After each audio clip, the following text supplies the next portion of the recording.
sort of going to wait for John and Elizabeth. I knew they weren't here because the water isn't here.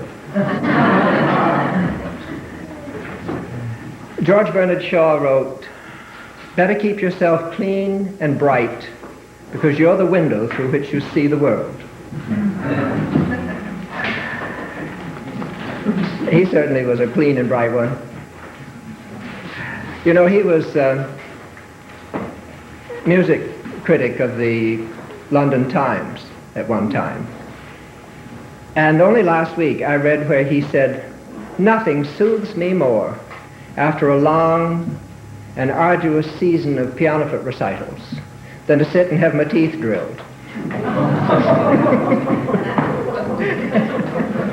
Wouldn't that be soothing?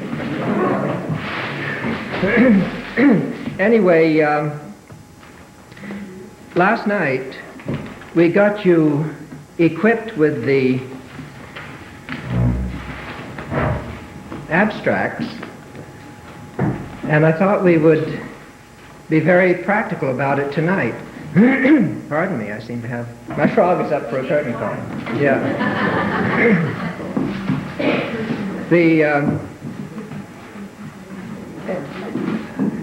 Someone asked earlier, and I'm looking for you, would I cover that a certain aspect about the body? Where have you gone? Here. Oh, there you are. Thanks. Yeah, I'm again. What was your question? And we can do it before we begin. It may help gel that. I just didn't get all the information down for each part of the body that you gave. Which one they... Well, then I think in that case, I know several did take it down. So come to me immediately afterwards, and I'll show it to you exactly as I have it on the page. That'll be easy. Right. Okay. We're going to make it very practical. You know, when Jesus rides into Jerusalem, he enters the temple, whips out the arrows, values change, and then he starts teaching by parables. So I thought we would start and be very practical and teach by parables, only we'll start with the Old Testament, because it shows the way of doing it, told as everything is told in the language of persons in places doing things, but it's always, that is symbolic of what is the essence. So, if you are taking notes, we're now in the the fourth chapter of the 2 Kings. I always say 2 Kings 4, if that's any easier for anyone. Now there cried a certain woman of the wives of the sons of the prophets unto Elisha, saying, Thy servant my husband is dead, and thou knowest that thy servant did fear the Lord, and the creditor is come to take unto him my 2 sons to be bondmen. And Elisha said unto her, What shall I do for thee? Tell me, what hast thou in the house? And she said, Thine handmaid hath not a thing in this house, save a pot of oil.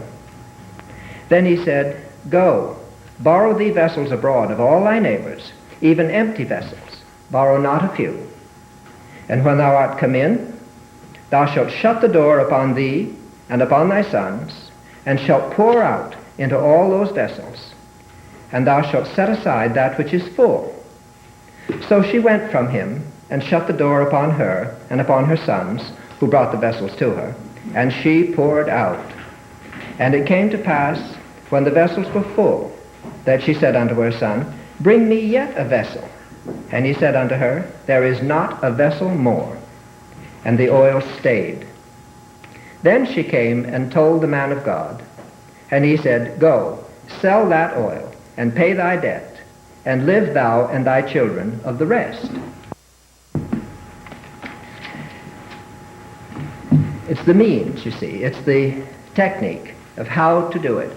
And when Verne spoke about Liberace having such an intense desire to play to thousands, it was such an intense desire that physically he rented the Hollywood Bowl and imagined that he was playing to thousands.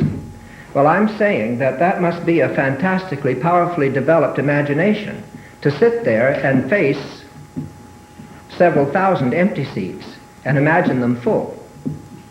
Anyone that can do that can sit at home and imagine himself in the Hollywood Bowl playing to thousands.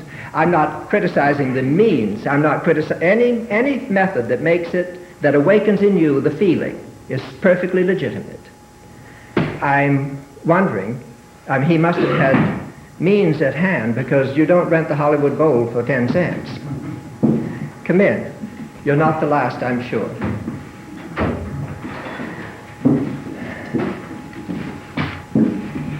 So this is, in a sense, I've taken this one from 2 Kings 4 because it illustrates that use of the principle, that priming the pump, I call it. So the widow, here's a widow. This simply means that sense of yourself which has lost its sense of provision. The husband is dead. That's what she says to Elisha, my husband is dead. Incidentally, Elisha is vision of God. You can look that up in Strong if you want. That's where I got it. So she says to Elisha, thy servant, my husband, is dead. And the creditor is come to take unto him my 2 sons to be bondmen. My 2 sons, my cherished ideals. Elisha said unto her, well, what shall I do for you? Tell me, what have you got in the house? There we start. This is the principle always. You have to start with what you have. And what you truly have is what's on that vertical rod of the cross. What you have is growing in the tree of life. So you start with what you have. All she knew of what there was, I have not anything in the house save a pot of oil. And oil is dedication. Well, if you got that, you got a lot.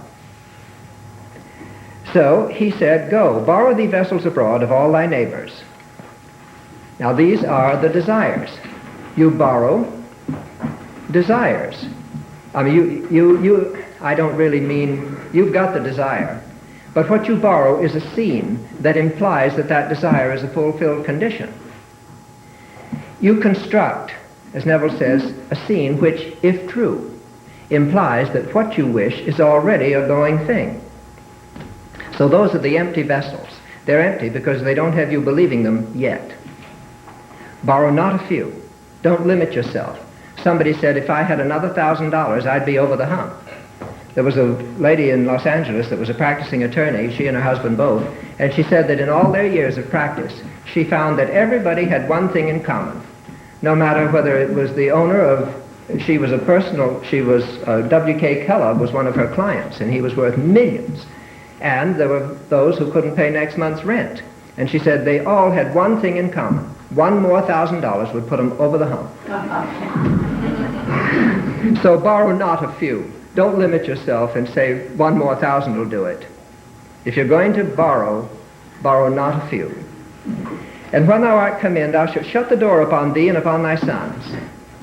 In other words, you who are, and your cherished ideals, which are on the vertical rod, are, in a sense, closeted away from that literal interpreting. And then you shall pour out into those vessels, and when they're full, set them aside, which she did do.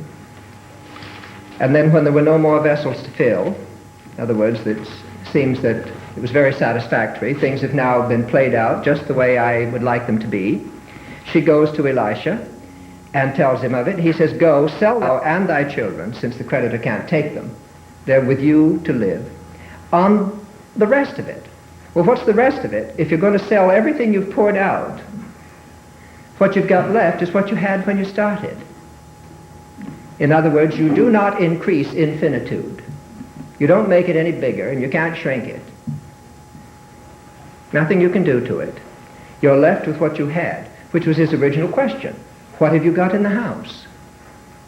That's why it's possible to prove your wholeness, to prove your security. It may be dramatized as wealth or poverty, but you can prove your security because it's in you. You have to look and see what you have in the house. Take account of stock. And whatever it is you think you need, if you look in the house, you'll find the ideal of it. Then understanding that you have it, you can illustrate it.